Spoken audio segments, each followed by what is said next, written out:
수 없는 곳이라 해도 난 노래하리.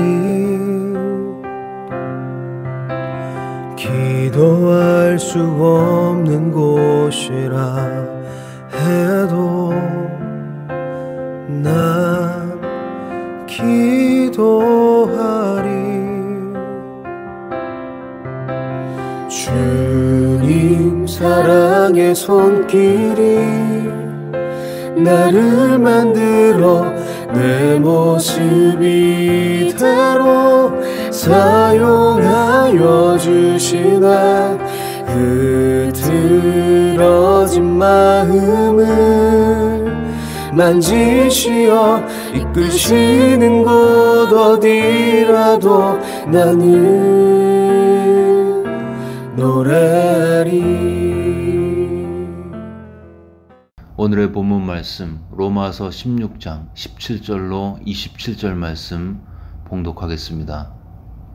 형제들아, 내가 너희를 권하노니 너희가 배운 교훈을 거슬러 분쟁을 일으키거나 거치게 하는 자들을 살피고 그들에게서 떠나라. 이 같은 자들은 우리 주 그리스도를 섬기지 아니하고 다만 자기들의 배만 섬기나니 교활한 말과 아첨하는 말로 순진한 자들의 마음을 미혹하느니라.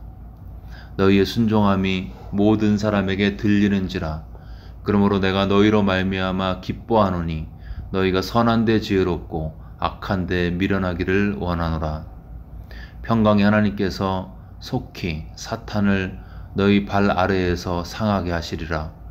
우리 주 예수의 은혜가 너희에게 있을지어다. 나의 동역자 디모데와 나의 친척 누기오와 야손과 소시바더가 너희에게 문안하느니라. 이 편지를 기록하는 나 더디오도 주 안에서 너희에게 문안하노라. 나와 온 교회를 돌보아주는 가이오도 너희에게 문안하고 이성 재무관 에라스도와 형제 구아도도 너희에게 문안하느니라.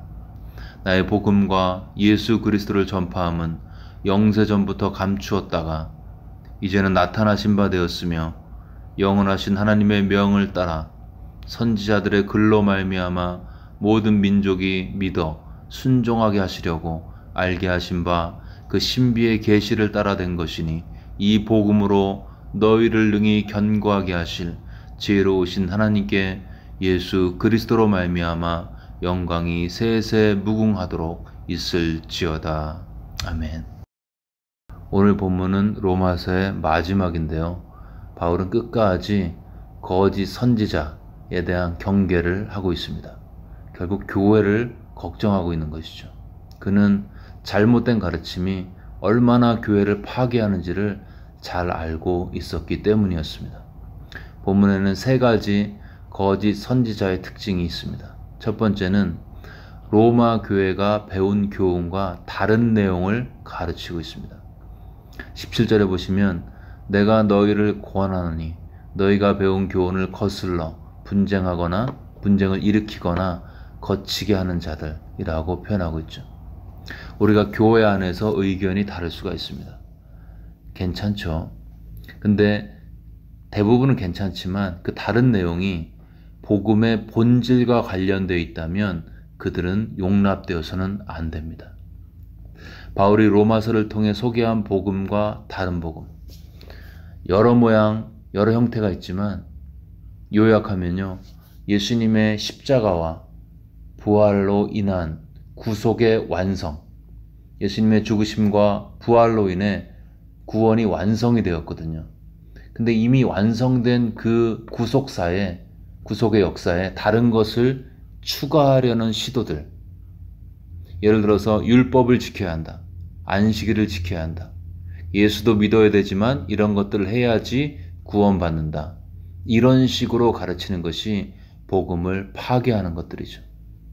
여러분, 예수님의 구원은 once for all, 단번에 완전히 더 이상의 사후정산이 필요 없을 정도로 완벽하게 완성된 것입니다.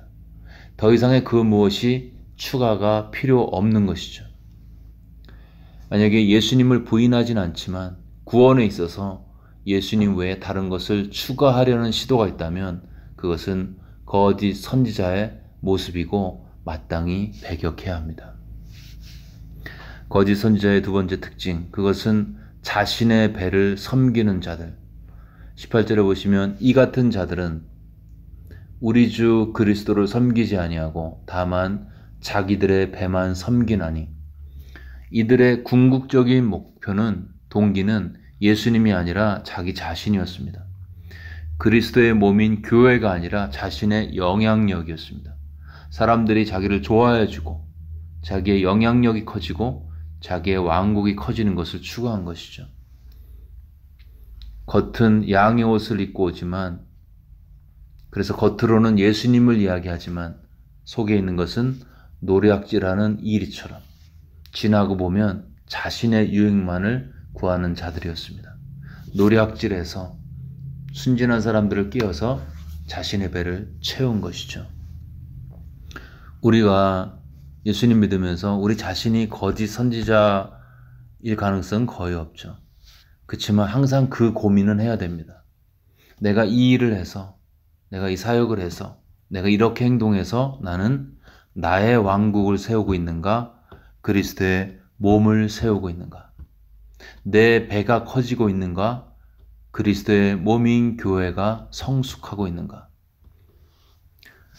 세 번째, 거짓 선지자의 특징은 말이 화려하고 칭찬만, 아첨만 한다는 것입니다.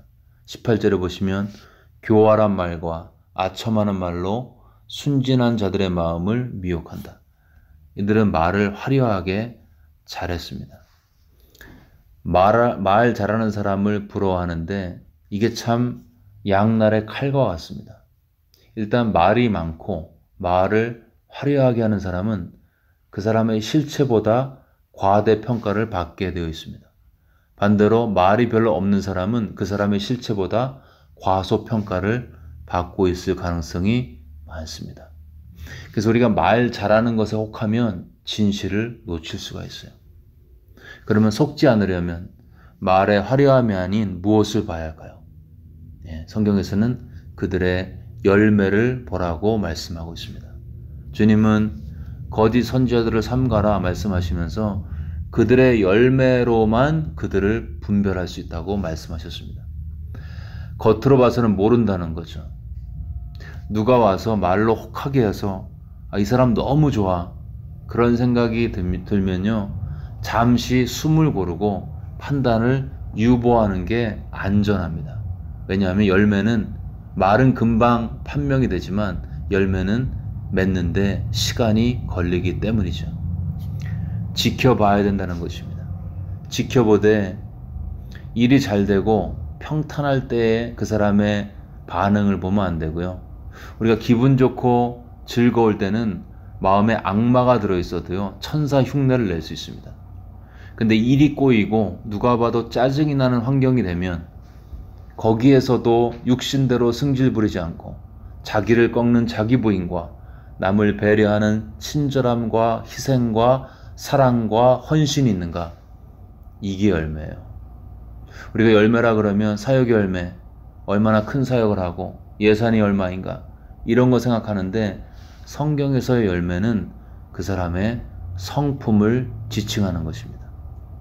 그리스도를 닮은 성품이 있느냐? 같이 있으면 하나님의 사랑이 느껴지는가? 일은 잘하는데 뭔가 불편하면 좀 더 지켜보는 지혜가 필요합니다. 근데요, 이렇게 거짓 선지자, 이들을 경고한 후에 바울은 특이하게도 20절에 갑자기 사탄, 이 어둠의 영의 이야기를 하고 있습니다. 평강의 하나님께서 속히 사탄을 너희 발 아래에서 상하게 할 것이라. 저는 처음 읽으면서 왜 갑자기 사탄이 나오지? 그랬는데 다시 한번 문맥을 보니까요, 이 사탄은 그 앞에 있는 거짓 선지자와의 전쟁을 전제로 한 말이었습니다. 그러니까 거짓 선지자들이 그냥 그러는 게 아니라 그 배후에 어둠의 영이 역사하고 있다는 것이죠. 에베소서 6장, 우리의 전쟁은 육에 대한 것이 아니요 정사와 권세와 이 어두움의 세상 주관자들과 하늘에 있는 악의 영들에 대함이라. 육신으로 봐서는 거짓 선지자, 사람에 대한 전쟁이지만 그 배후에 악령들이 역사하는 것을 기억하기를 원했던 것입니다.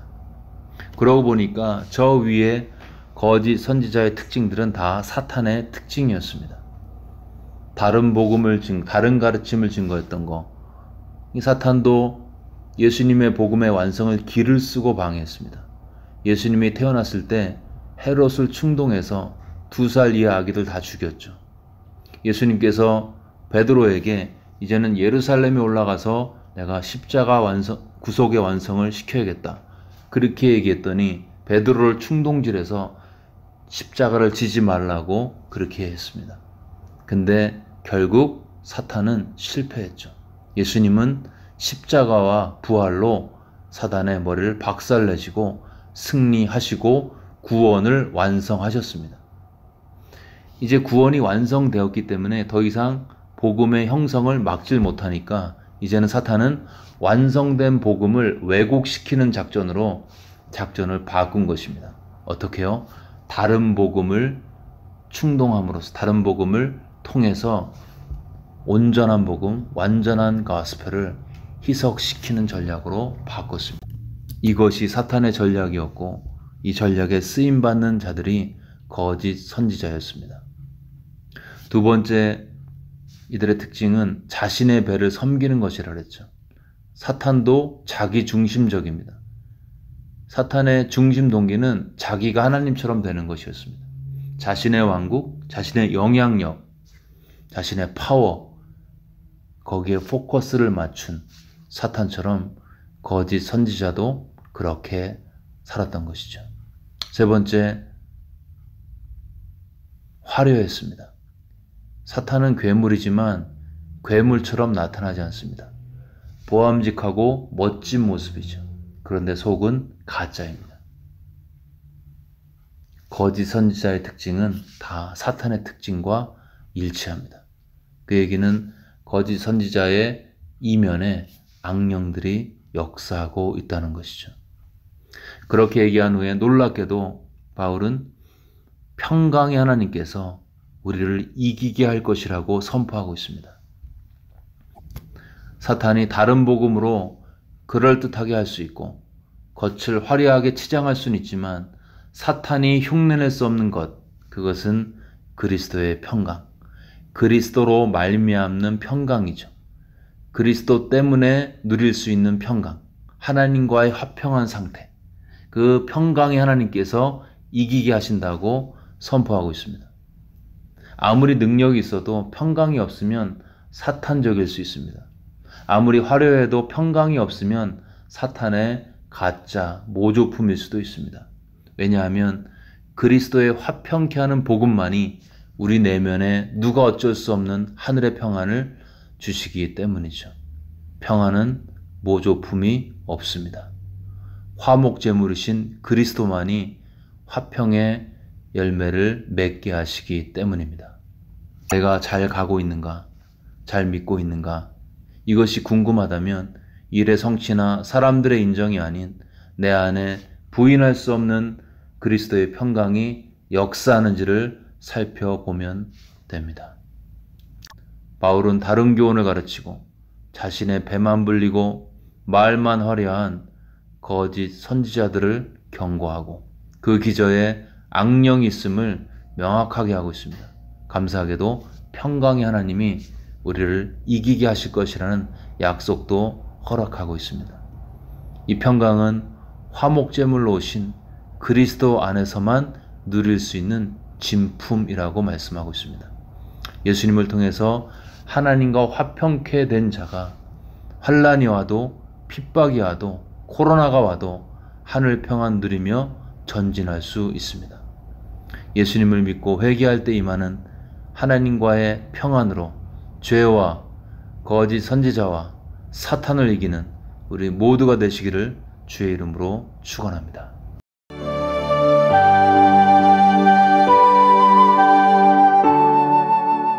네, 이 시간 들은 말씀 마음에 새기면서 함께 기도하겠습니다.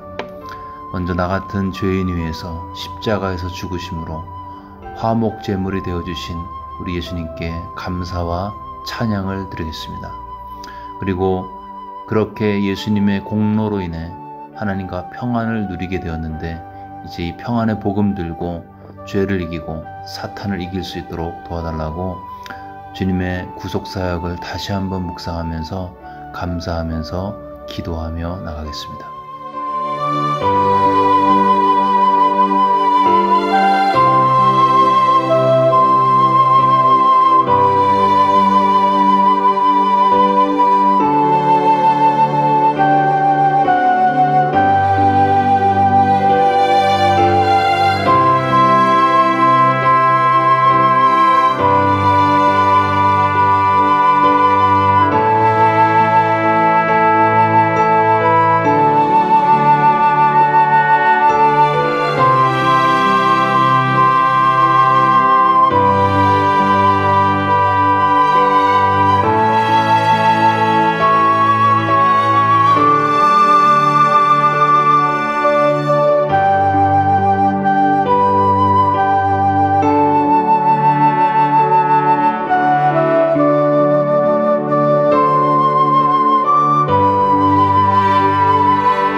계속해서 코로나 사태 진정을 위해서 기도하실 때 환자와 가족들, 의료진, 백신 개발자들과 함께 해달라고 기도하겠습니다. 또 육체적으로, 재정적으로, 또 정신적으로, 영적으로 사회적인 고립 속에서 어려운 분들 지켜주시고 또 교회가 이분들을 위해서 할 수 있는 일들 여러 가지 모양의 사역이 일어나고 있는데 지속적으로 감당할 수 있도록 도와달라고 코로나 사태 때문에 고통받는 분들 기억하면서 같이 기도하겠습니다.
마지막으로 교회와 지역 사회를 위해서 기도하실 때 이제 청빙 집회와 일정이 결정되었습니다.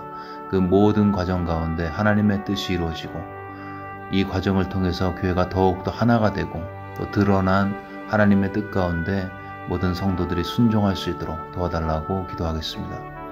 또한 이 어려운 코로나의 시기에 교회가 세상에 하나님의 메시지를 증거하는 메신저로서 역할을 감당할 수 있도록 도와달라고 교회를 위해서, 지역 사회를 위해서 마음을 모아서 기도하겠습니다.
네, 이 시간 주기도문 하심으로써 기도회를 마치겠습니다.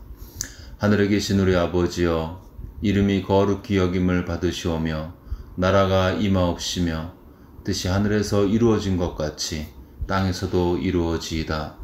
오늘날 우리에게 일용할 양식을 주시옵고 우리가 우리에게 죄 지은 자를 사하여 준 것 같이 우리의 죄를 사하여 주시옵고 우리를 시험에 들게 하지 마시옵고 다만 악에서 구하시옵소서.